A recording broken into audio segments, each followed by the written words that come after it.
Hello students, मैं हूं मनीष शंकर तिवारी और आप लोग देखना शुरू कर चुके हैं ई क्लासेस बाय मनीष सर। हम लोग पढ़ रहे हैं सामाजिक विज्ञान और कक्षा 9 के ज्योग्राफी मतलब भूगोल के आखिरी पार्ट जनसंख्या का यह आखिरी कंटेंट है जो आज हम पढ़ने जा रहे हैं। इसके पहले हम लोगों ने जनसंख्या के बारे में जाना कि जनसंख्या का आकार मतलब हमारे देश की जनसंख्या कितनी है। फिर इसके बाद हमने देखा था जनसंख्या का वितरण मतलब अलग अलग राज्यों में हमारे देश के लोग किस तरह से निवास करते हैं। इसके बाद हमने देखा था कि जनसंख्या की जो वृद्धि होती है या कमी होती है उसको प्रभावित करने वाले 3 प्रमुख कारक कौन कौन से हैं, जन्म दर, मृत्यु दर और प्रवास। इस तरह से 3 कारकों को देखा। आज इस वीडियो मतलब इस कंटेंट के माध्यम से हम लोग देखेंगे जनसंख्या के गुणों को, जनसंख्या की विशेषताओं को। तो चलिए हम लोग शुरू करते हैं, देखते हैं और समझते हैं। कक्षा 9 का जनसंख्या चैप्टर और इसके अंतर्गत पहला और दूसरा भाग हम पढ़ चुके हैं। आज भाग 3 के अंतर्गत हम पढ़ने जा रहे हैं जनसंख्या के गुण या विशेषताएं। जब बात जो है जनसंख्या के गुण या विशेषताओं की होती है तो हमको ये जानना जरूरी है कि आखिर जनसंख्या की गुण या विशेषताएं तय कैसे की जाती हैं। तो आपकी स्क्रीन पर ये जो दिखाई दे रहे हैं, आयु संरचना, लिंग अनुपात, साक्षरता दर, स्वास्थ्य, किशोर जनसंख्या, व्यावसायिक संरचना, ये तमाम चीज़ें जो हैं ये किसी भी देश की जनसंख्या की गुण या विशेषता को परिलक्षित करती हैं। अच्छा, इसमें सबसे पहले हम आयु संरचना की बात करते हैं। आयु संरचना किसी भी देश की जनसंख्या का एक महत्वपूर्ण गुण होता है, एक महत्वपूर्ण विशेषता होती है। क्यों? 0 से लेकर के जीवन प्रत्याशा तक, जीवन प्रत्याशा भारत की 68 ईयर है, मतलब 68 साल के लगभग है। तो इसका मतलब ये हुआ कि भारत की जो जनसंख्या है इस जनसंख्या में बच्चे भी हैं, बूढ़े भी हैं और युवा साथी वयस्क भी हैं। अब ऐसी स्थिति में बच्चों की, बूढ़ों की और युवाओं की सभी की अपनी आवश्यकताएं होती हैं, सभी की अपनी विशेषताएं होती हैं। डेफिनेटली किसी भी देश की जनसंख्या का ये गुण, बच्चे, बूढ़े और नवयुवक या वयस्क, इन तीनों के आधार पर यह तय किया जाता है कि उस देश के लिए मूलभूत ज़रूरतें कितनी होना चाहिए। मतलब यदि बच्चों की संख्या ज़्यादा है तो उस देश के इंफ्रास्ट्रक्चरल चेंजेस को बच्चों के अकॉर्डिंग लाना होगा। यदि बुजुर्गों की जनसंख्या ज़्यादा है तो उस देश में जो नीतियां बनेंगी वो बुजुर्ग जनसंख्या को ध्यान में रखते हुए बनेंगी।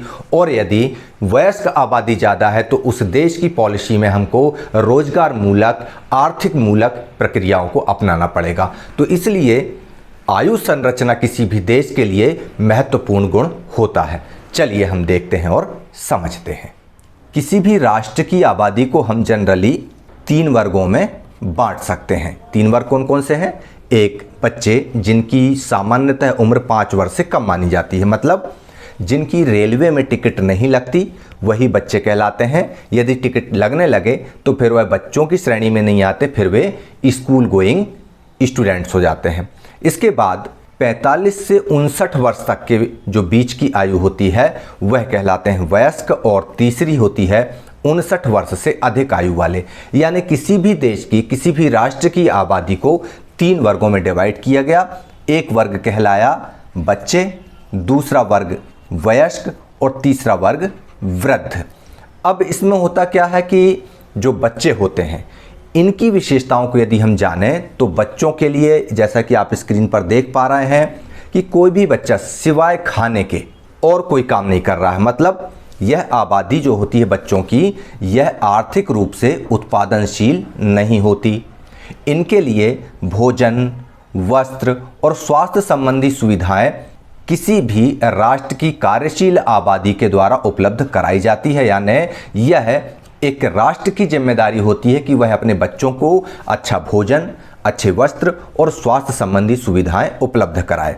इसके बाद आती है दूसरी आबादी, वयस्कों की। यह होती है किसी भी देश की आर्थिक रूप से उत्पादनशील और जैविक रूप से प्रजननशील आबादी। यही आबादी जनसंख्या की जो होती है वह कार्यशील वर्ग कहलाता है और बच्चे और बूढ़ों की जिम्मेदारी इसी वर्ग के ऊपर निर्भर करती है। तीसरा वर्ग होता है वृद्धों का। जो 59 वर्ष से अधिक आयु वर्ग के होते हैं। अब इसमें स्वैच्छिक मामला हो जाता है। यदि वे आर्थिक रूप से उत्पादनशील बने रहना चाहते हैं तो बने रह सकते हैं, और अवकाश लेना चाहते हैं तो अवकाश भी ले सकते हैं। आप लोग देखते होंगे कि आपके आसपास बहुत सारे ऐसे लोग होंगे जो शासकीय सेवाओं से या प्राइवेट संस्थाओं में नौकरी करते हुए रिटायर हो जाते हैं। कुछ लोग तो रिटायरमेंट के बाद अपने घर में पेंशन लेते हुए आराम से जीवन बिताते हैं। कुछ लोगों को ये लगता है कि आराम हराम है और वे निरंतर स्वैच्छिक रूप से या तो किराने की दुकान खोल लेंगे या कोई नया उद्यम डाल लेंगे, अर्थात ये लोग स्वैच्छिक रूप से कार्य कर सकते हैं। लेकिन इनके लिए किसी भी तरह की भर्ती प्रक्रिया में कोई नियुक्ति प्रदान नहीं की जाती। किसी भी भर्ती प्रक्रिया में आप देखेंगे कि आयु सीमा 59 वर्ष से अधिक नहीं मांगी जाती है। मतलब चाहे निजी क्षेत्र की संस्थाएं हों, चाहे सार्वजनिक मतलब सरकारी संस्थाएं हों, किसी में भी बुजुर्गों की नई नियुक्तियां नहीं होती। ये लोग स्वैच्छिक रूप से निजी उद्यमों को स्थापित करते हुए कार्य जरूर कर सकते हैं। इस तरह से हमने ये 3 प्रकार की आबादी देखी। अब हम इनका हमारे देश की जनसंख्या में अनुपात देखते हैं कि बच्चों और वृद्धों का प्रतिशत जनसंख्या के आश्रित अनुपात को प्रभावित करता है। ध्यान रखिए, किसको प्रभावित करता है? आश्रित अनुपात को, क्योंकि ये समूह उत्पादक नहीं होते हैं। बच्चों का और वृद्धों का समूह उत्पादक नहीं होता है, इसलिए इनकी जनसंख्या ये बताती है कि किसी देश के ऊपर कितने प्रतिशत आबादी आश्रित आबादी है। तो भारत के संदर्भ में हम देखते हैं तो वृद्धों की संख्या केवल 6.9% है, जबकि वयस्कों की आबादी 58.7 और बच्चों की 34.4।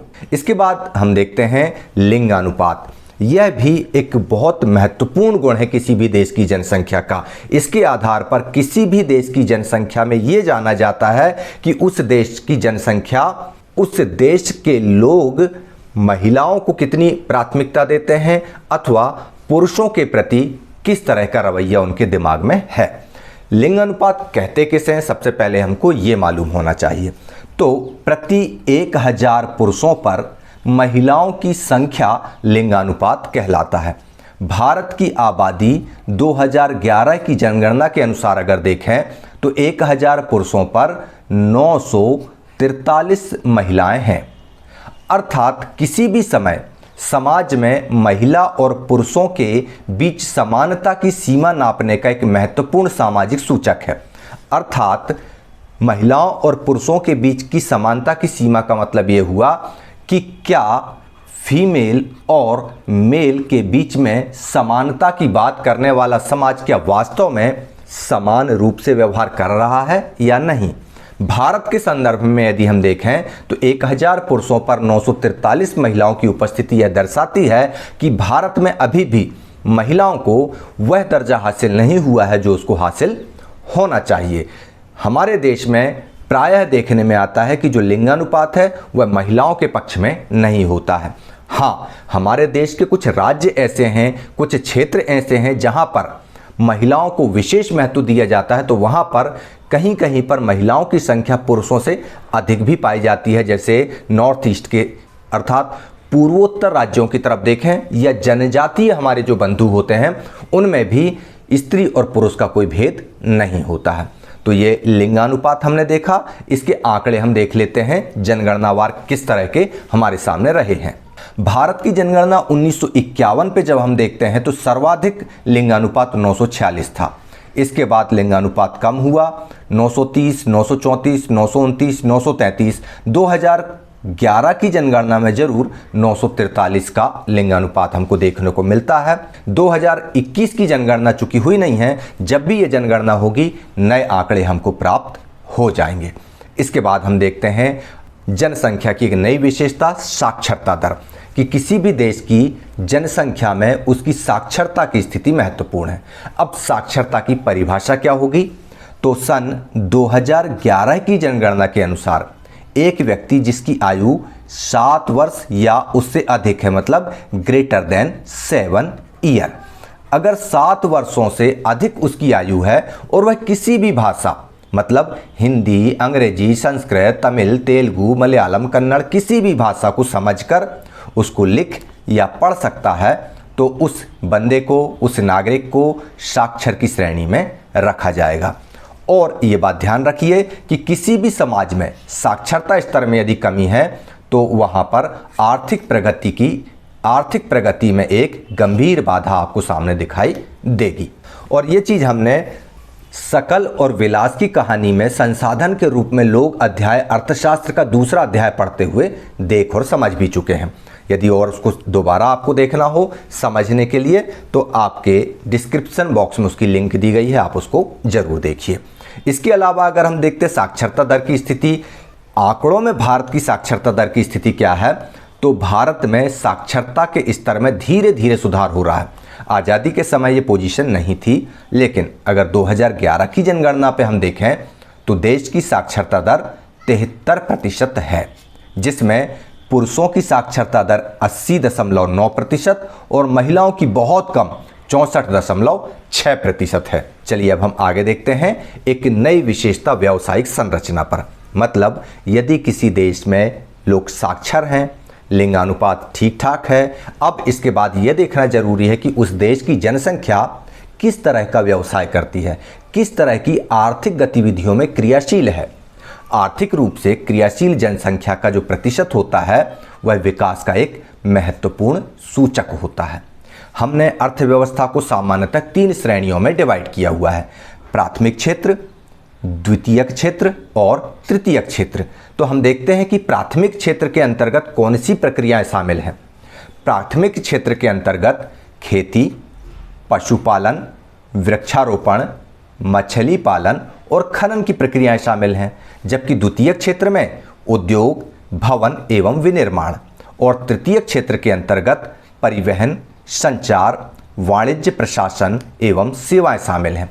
इसको आप कुछ इस तरह से समझ सकते हैं, यदि इस किसान ने अपने खेत में गन्ना उगाया तो ये गन्ना क्या होगा, गन्ना होगा प्राथमिक क्षेत्र का उत्पाद।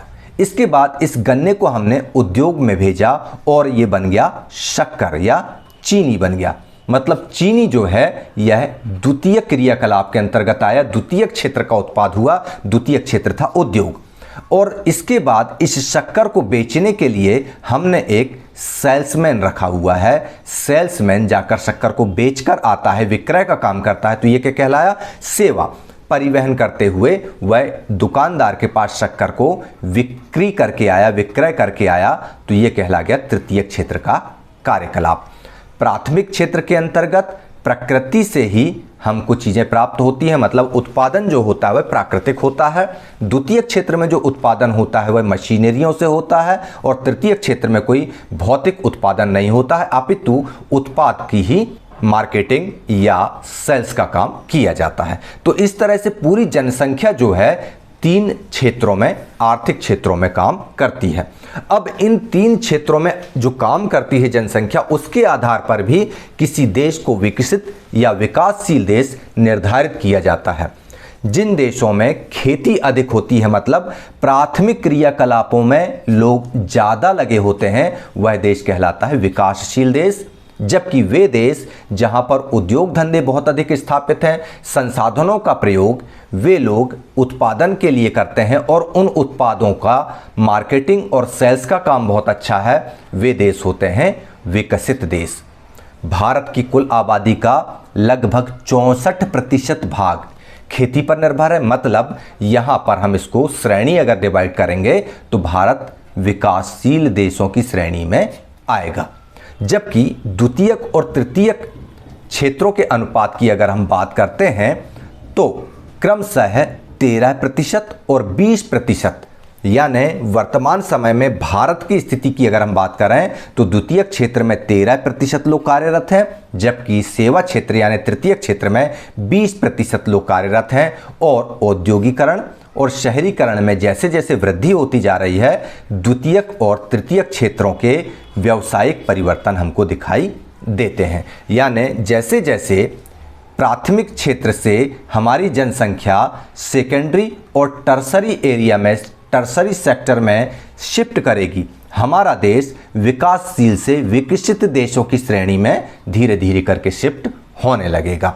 तो इस तरह से व्यावसायिक संरचना किसी भी देश की जनसंख्या को समझाने का एक महत्वपूर्ण गुण है। अब हम बात करते हैं एक और महत्वपूर्ण विशेषता स्वास्थ्य की।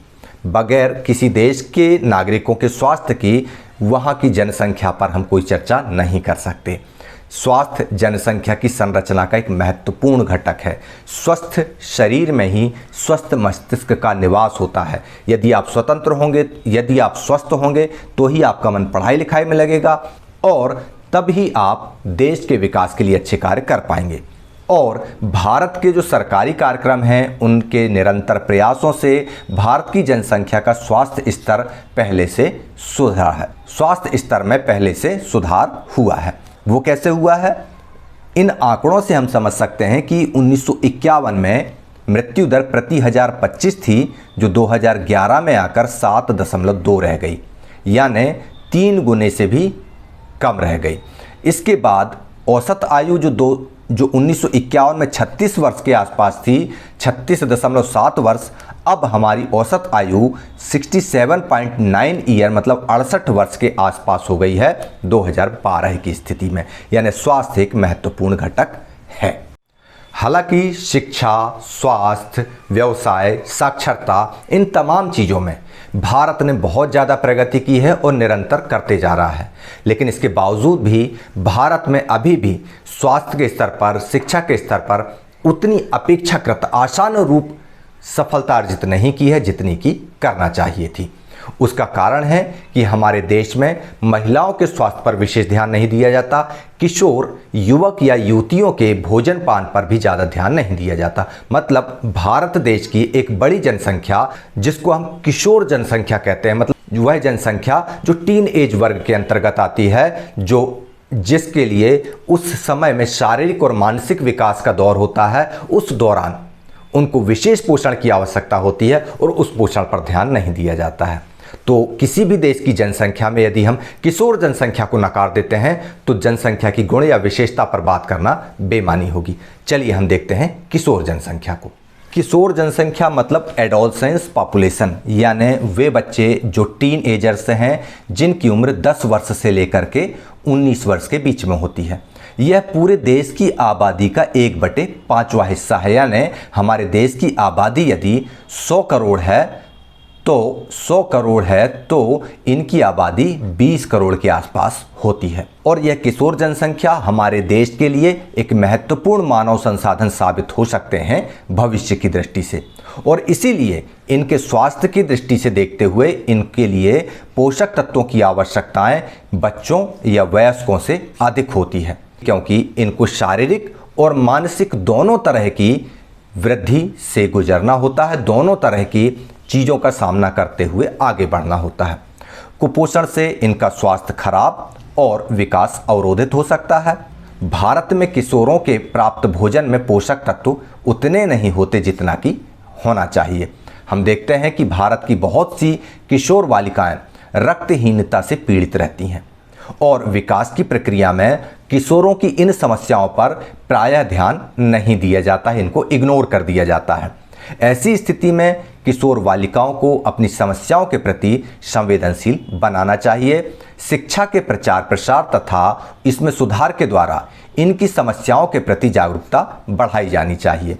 और आपको बता दें, इसके लिए हमारी मध्य प्रदेश सरकार एक बहुत महत्वपूर्ण कार्यक्रम संचालित कर रही है, उमंग कार्यक्रम के माध्यम से हमारी मध्य प्रदेश सरकार और हमारा स्कूल शिक्षा विभाग किशोरों की जो मानसिक या भावनात्मक समस्याएं हैं, शारीरिक समस्याएं हैं, इन तमाम तरह की बातों के लिए एक हेल्पलाइन नंबर भी दिया हुआ है, जो कि आपकी स्क्रीन पर दिखाई दे रहा है। आप चाहें तो कभी भी इस पर अपनी बात कर सकते हैं। तो किशोर जनसंख्या पर पोषण सहित उसके मानसिक और शारीरिक विकास के लिए ध्यान दिया जाना किसी भी राष्ट्र के लिए बहुत महत्वपूर्ण होता है और इस बात को उसे अपनी जनसंख्या नीति में भी लेकर आना चाहिए। तो चलिए हम देखते हैं भारत की जनसंख्या नीति क्या है। सन 1952 में भारत सरकार ने एक व्यापक परिवार नियोजन कार्यक्रम को शुरू किया था। इस परिवार नियोजन कार्यक्रम का उद्देश्य ये था कि किसी भी तरह से जिम्मेदार और सुनियोजित पितृत्व को बढ़ावा मिले। मतलब अवांछित जनसंख्या ना बढ़े, नियंत्रित जनसंख्या में वृद्धि हो। जनसंख्या नीति फिर 2000 आई इसके बाद में, जो कि 1952 से लेकर 2019 तक के कई वर्षों के नियोजित प्रयासों का एक परिणाम था। वर्ष 2000 में जो राष्ट्रीय जनसंख्या नीति आई उसके अनुसार यह तय किया गया कि नंबर 1, 14 वर्ष से कम आयु के जितने भी बच्चे होंगे उनको निःशुल्क शिक्षा प्रदान की जाएगी। दूसरे नंबर पर यह बात लाई गई कि किसी भी तरह से शिशु मृत्यु दर को 30 से कम कर दिया जाएगा प्रति 1000 में। तीसरा, व्यापक स्तर पर टीकारोधी बीमारियों से बच्चों को छुटकारा दिलाया जाएगा। चौथा, लड़कियों की शादी की उम्र बढ़ाने के लिए प्रोत्साहन दिया जाएगा। और पांचवा पॉइंट इसमें रखा गया, परिवार नियोजन को एक जन केंद्रित कार्यक्रम बनाने के लिए नीतिगत ढांचा प्रदान किया जाएगा। तो इस तरह से राष्ट्रीय जनसंख्या नीति के ये जो 5 महत्वपूर्ण बिंदु हैं, इसके आधार पर राष्ट्र की जनसंख्या की गुण या विशेषताओं में वृद्धि करने का प्रयास किया जा रहा है। अब हमने एक पॉइंट इसमें छोड़ दिया है, वो कौन सा है? राष्ट्रीय जनसंख्या नीति 2000 में किशोरों के लिए क्या प्रावधान रखा गया है। तो चलिए हम उस पर भी बात कर लेते हैं कि राष्ट्रीय जनसंख्या नीति 2000 में किशोर किशोरियों की पहचान करना है। सबसे पहले तो जनसंख्या में उनकी पहचान करना है कि कितने प्रतिशत भागीदारी किशोरों की है। इसके बाद उनकी आवश्यकताओं पर ध्यान देने की जरूरत है।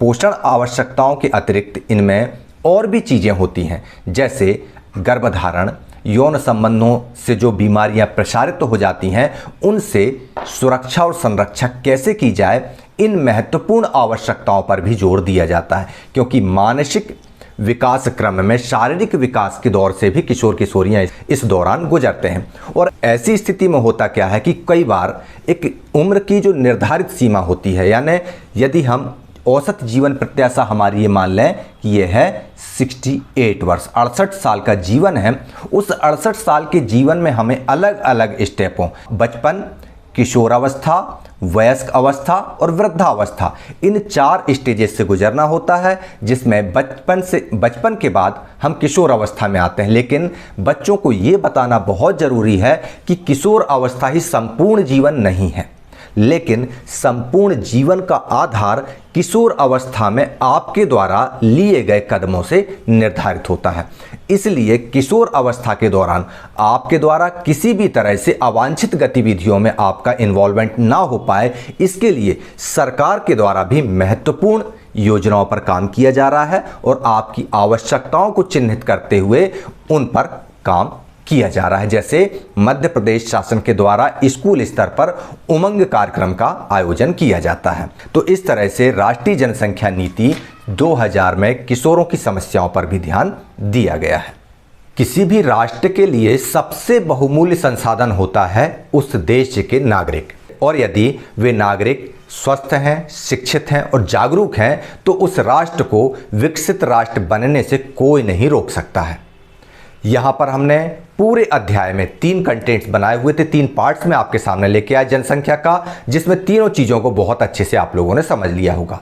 और तीसरा अध्याय विशेषकर एडोलसेंस एजुकेशन से रिलेटेड, जिसमें किशोर अवस्था के दौरान शारीरिक और मानसिक होने वाले परिवर्तनों के प्रति आपका रवैया कैसा होना चाहिए, इस बात को इसमें पॉइंट आउट किया गया है। निश्चित रूप से मैं पुनः कहूँगा कि बचपन, किशोर अवस्था, वयस्क अवस्था और बुढ़ापा, इन 4 स्टेजेस में किशोर अवस्था एक ऐसा दौर होता है जो आने वाले जीवन को निर्धारित करता है। इसलिए आपको पूरी सावधानी के साथ, पूरी शिक्षा के साथ, पूरी जागरूकता के साथ अपने समय का सदुपयोग करना है और शेष जीवन के लिए एक अच्छा मुकाम आप हासिल कर सकें, ये प्रयास करना है।